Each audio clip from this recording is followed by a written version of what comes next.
बोलो अहोई माता की जय। प्राचीन काल में एक साहूकार था जिसके 7 बेटे और 7 बहुएं थीं। इस साहूकार की एक बेटी भी थी जो दिवाली के समय ससुराल से अपने माता पिता के घर आई थी। दिवाली पर घर लीपने के लिए जब सातों बहुएं मिट्टी लाने जंगल में गईं तो उनकी नंद भी उनके साथ चली गई। साहूकार की बेटी जिस स्थान पर मिट्टी खोद रही थी उस स्थान पर स्याहू साही अपने बेटों के साथ रहती थी।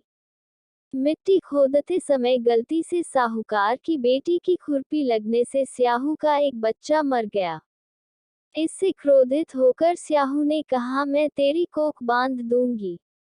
स्याहू के वचन सुनकर साहूकार की बेटी अपनी सातों भाभियों से एक एक करके विनती करती है कि वे उसके स्थान पर अपनी कोख बंधवा लें। सबसे छोटी भाभी अपनी नंद के स्थान पर अपनी कोख बंधवाने के लिए तैयार हो जाती है। इसके बाद छोटी भाभी की जो भी संतान होती है वह 7 दिन के बाद मर जाती है।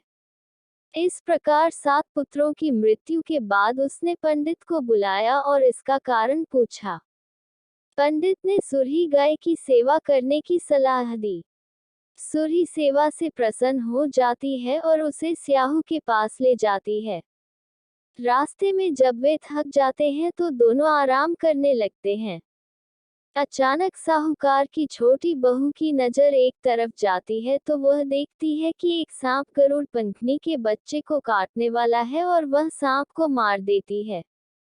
इसी बीच गरुड़ पंखनी वहां आ जाती है और बिखरा हुआ खून देखकर उसे लगता है कि छोटी बहू ने उसके बच्चे को मार डाला है। इस पर वह छोटी बहू पर चोंच मारना शुरू कर देती है। छोटी बहू कहती है कि उसने उसके बच्चे की जान बचाई है। इस पर गरुड़ पंखनी प्रसन्न होती है और सुरही सहित उन्हें स्याहू के पास ले जाती है।